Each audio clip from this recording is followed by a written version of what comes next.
കർത്താവിന്റെ വചനത്തെ ദുരുപയോഗം ചെയ്യാൻ പറ്റും. പിശാചിന് പോലും വചനത്തെ ഉപയോഗിക്കാൻ, അവന്റെ പർപ്പസിന് വേണ്ടിയിട്ട് ഉപയോഗിക്കാൻ പറ്റുമെന്നുള്ളത് വലിയ അപായ സൂചനയാണ്. ശരിക്കും പിശാച് പറഞ്ഞതൊക്കെ എന്താ? കല്ലുകളെ അപ്പമാക്കാൻ കർത്താവിന് കഴിയും. നീ ചാടിക്കൂ, ദൈവദൂതന്മാർ നിന്നെ കൈകളിൽ താങ്ങും.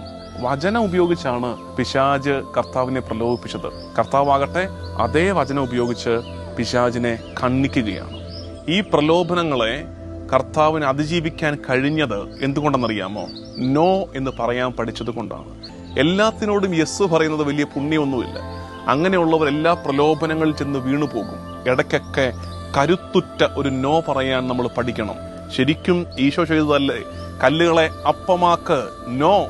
ദേവാലയ ഗോപുരത്തിൽ താഴേക്ക് ചാട്, നോ. ഒറ്റത്തവണ എന്നെ ഒന്ന് കുമ്പിട്ടാരാധിക്ക്, നോ. നോമ്പിന്റെയൊക്കെ ഗുണം അതാണ്. നമ്മൾ ഈ പരമ്പരാഗത നോമ്പ്, അതുകൂടാതെ നമ്മുടെ ചില ഇഷ്ടങ്ങളെയൊക്കെ വേണ്ടെന്ന് വെക്കുമ്പോൾ നമുക്ക് കിട്ടുന്ന പവർ ഇതാണ്, നോ പറയാൻ.